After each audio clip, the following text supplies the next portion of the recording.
खून की प्यास पार्ट 2। और उसके बाद वो जंगल एक बार फिर से सुमन की चीखों से गूंज उठा। लेकिन आज की रात सुमन की चीखों को सुनने वाला वहां पर कोई भी नहीं था।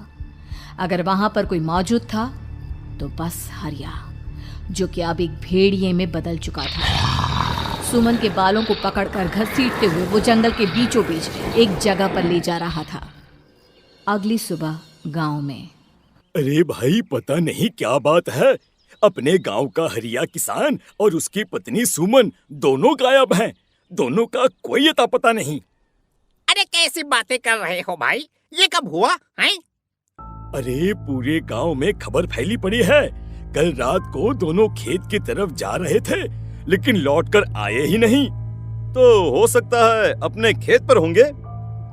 पूरा गांव ढूंढ कर आया है भाई। जानते हो क्या मिला वहां पर? क्या हुआ भाई, क्या मिला? बताओ हमें, क्या मिला? अरे हरिया की पत्नी सुमन के कपड़े पड़े हुए थे। शरीर का एक एक कपड़ा फटा हुआ झोपड़ी के बाहर पड़ा था, लेकिन दोनों पति पत्नी का कोई पता ठिकाना नहीं था। अरे भाई, लेकिन उसका जो दोस्त है ना रामू किसान, उससे पता करके आते हैं ना। अब तक तो दोनों साथ ही खेत में जाया करते थे। हाँ, हमें उसके घर जाना चाहिए भाई। चलो वहाँ चलते हैं, चलो।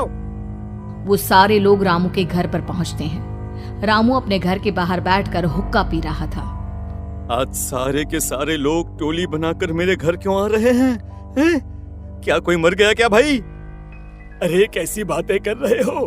तुम्हारा सबसे अच्छा दोस्त हरिया और उसकी पत्नी गायब है और तुम यहाँ बैठकर हुक्का पिए जा रहे हो हैं? रामू ने अजीब सी नजरों से उन सब गांव वालों की तरफ देखा, जिसकी वजह से वो लोग एक बार के लिए डर गए। गायब है? अरे गायब नहीं है, मुक्ति मिल गई है। उन दोनों को मुक्ति मिली है। इस दुनिया में आकर हर इंसान पाप करता है और उसे उसके पापों के लिए मुक्ति मिलना बहुत जरूरी है। अरे ये कैसी बहकी बहकी बातें कर रहे हो भाई, हैं? और इसका चेहरा अजीब सा क्यों लग रहा है? लगता है दोस्त के मरने का गम बैठ गया है।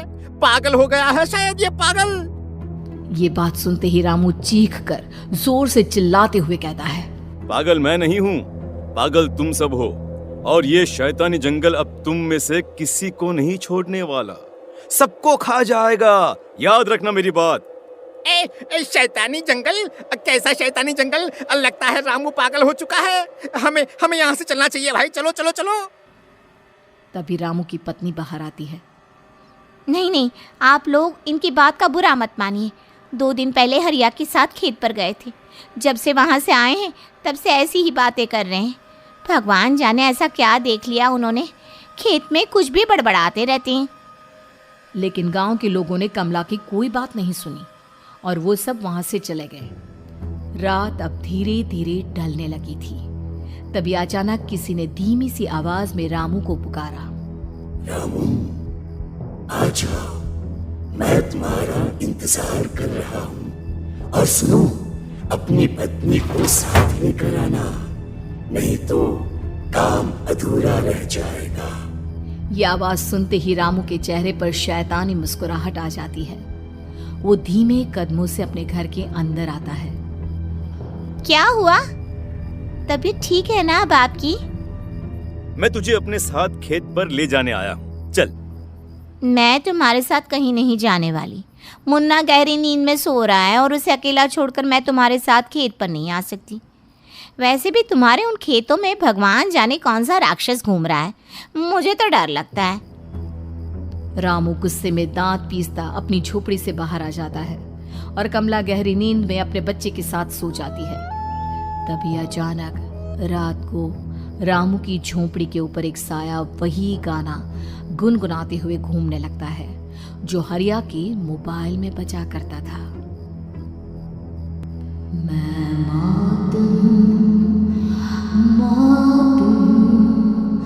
मौत जो पसरी है चारों ओर, जो आएगी कहीं से भी निगल जाएगी सबको। मैं मौत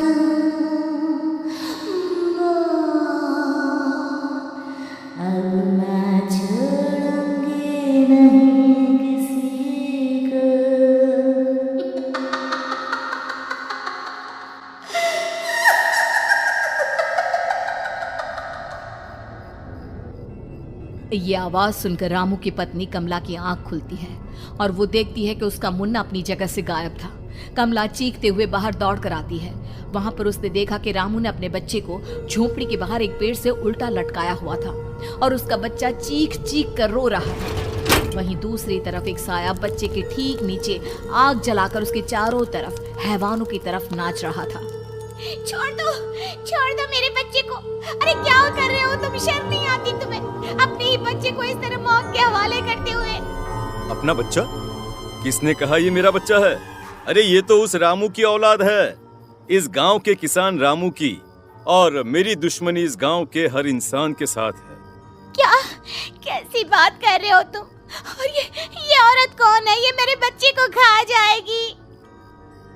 तभी अचानक से उस साया ने एक बेहद खतरनाक दिखने वाली औरत का रूप ले लिया और उसकी आंखों से आग निकल रही थी। सही पहचाना तूने। मैं तेरे बच्चे को खा जाऊंगी। अगर तू अपनी इस हैवान पति रामू के साथ जंगल नहीं आई तो मैं तेरे बच्चे को खा जाऊंगी। लेकिन क्यों? आखिर क्या चाहती हो तुम मुझसे? मुझे जंगल क्यों ले जाना चाहती हो? औरत बुरी तरह से ठहाके मार मार कर जोर जोर से हंसने लगी और साथ में रामू भी। ये तो तुझे वहाँ चलने के बाद ही पता चलेगा ना। अगर तू नहीं आई तो थोड़ी देर में तेरा ये बच्चा आग में जलकर मर जाएगा। चल जल्दी। नहीं, मेरे बच्चे को छोड़ दो। तुम जहाँ कहोगे मैं तुम्हारे साथ चलने के लिए तैयार हूँ। और उसके बाद उस बच्चे को झोपड़ी में लिटाकर आगे आगे वो साया चल रहा था और उसके पीछे पीछे रामू अपनी पत्नी के बाल पकड़कर उसे घसीटते हुए जंगल की तरफ ले गया। जंगल में जाने के बाद, कितनी खूबसूरत हो तुम। आज की रात बस तुम और मैं एक दूसरे के साथ रहेंगे। मुझे तुमसे बहुत डर लग रहा है। तुम्हें क्या हो गया है? तुम तो बिल्कुल ठीक थे। वो होगा जो हमारे बीच होना चाहिए। तो आओ अपने आप को मेरे हवाले कर दो। कमला ने डर की वजह से अपनी दोनों आंखें कसकर बंद कर ली थी।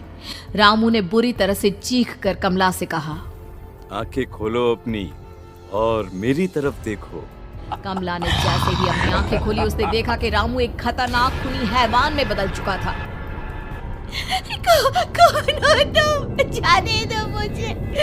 क्या चाहते हो मुझसे? वही जो एक आदमी एक औरत से चाहता है।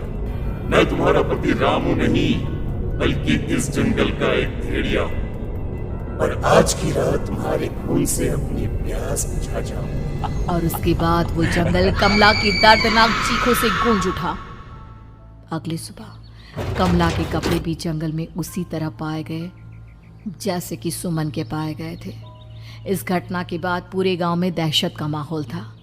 अपने माँ बाप की मौत और गांव में हो रहे इस तरह की घटनाओं की खबर सुनकर किशन शहर से गांव लौट आया था। अपने माँ बाप की बेदर्द मौत की वजह से वो बहुत परेशान था। तभी अचानक उसे अपने घर में खाट के नीचे पड़ा हुआ वो मोबाइल फोन मिला जो उसने अपने पापा हरिया को गिफ्ट किया था। अरे कितने प्यार से पापा के लिए मोबाइल फोन लेकर आया था। इसे एक दिन भी काम में नहीं ले पाए। और आखिर कौन है जो गांव में इस तरह की हत्याएं कर रहा है? क्या है इन सब के पीछे? क्या है? मुझे पता करना ही होगा, वरना एक दिन पूरा का पूरा गांव खाली हो जाएगा। इस गांव में एक भी जिंदा इंसान नहीं बचेगा। गांव के लोगों की मदद करने के इरादे से किशन अपने गांव से दूर एक दूसरे गांव में बहुत बड़े तांत्रिक के पास मिलने के लिए गया। तांत्रिक बाबा, अब आप ही कुछ उपाय बता सकते हैं। भगवान जाने हमारे गांव को किसकी नजर लग गई है। नजर नहीं लगी है, किसी ने तुम्हारे गांव को बद्दुआ दी है। किसी सताई हुई आत्मा का प्रकोप है और अब वो पूरे गांव में किसी को नहीं छोड़ेगी जब तक उसकी आत्मा को शांति नहीं मिल जाती। अरे लेकिन ऐसा कौन है बाबा? किसकी आत्मा है और कैसे मिलेगी उसे शांति? मौत है, मौत कहीं से भी आएगी और सबको निगल जाएगी। इससे बचने का सिर्फ एक ही उपाय है, लेकिन उस उपाय को करना आसान नहीं होगा। जो भी उस उपाय को करने की कोशिश करेगा उसकी जान जा सकती है। भले ही मेरी जान चली जाए, लेकिन मैं अपने गांव के लोगों की जान बचाने की पूरी कोशिश करूंगा बाबा। तो ठीक है फिर, अगली अमावस की रात जैसा मैं कहता हूँ वैसा ही करना। अमावस की रात तांत्रिक के बताए अनुसार किशन अपने साथ केरोसिन लेकर जंगल की तरफ चल पड़ा। उसके हाथ में देवी के मंदिर का सिंदूर भी था। किशन जंगल के बीचों बीच पहुंचा। ये देखकर उसकी आंखें फटी की फटी रह गई। वहां एक उबलते पानी का तालाब था और कई लोगों की लाश लटक रही थी। किशन के माँ बाप की लाश भी वहीं थी। माँ, बापू, क्या हो गया? ये क्या हो गया? तभी वहां पर एक औरत और आदमी आते हैं। उन्हें देखकर किशन चौंक जाता है। गोपाल काका, आपकी तो 5 साल पहले मौत हो गई थी। और निर्मला काकी, आप? हाँ, मौत तो हो गई थी, लेकिन तुम ये नहीं जानते कि हमारी मौत कैसे हुई थी। क्या कहना चाहते हैं आप? कुछ नहीं, बस ये जान लो कि अब इस गांव में कोई जिंदा नहीं बचेगा। लेकिन क्यों काकी?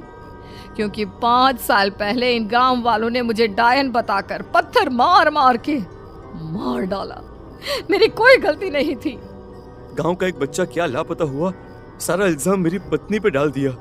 और जब मैंने निर्मला की जान बचाने की कोशिश की तो मुझे भी मार डाला।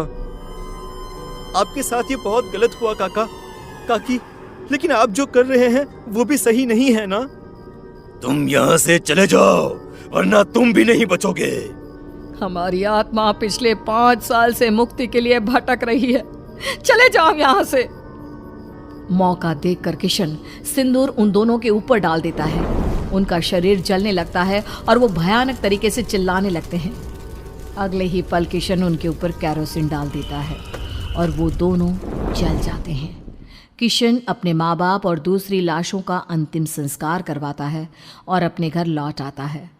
लेकिन वो अभी भी इस बात से अनजान है कि मोबाइल अभी भी बज रहा था। मैं मौत हूँ।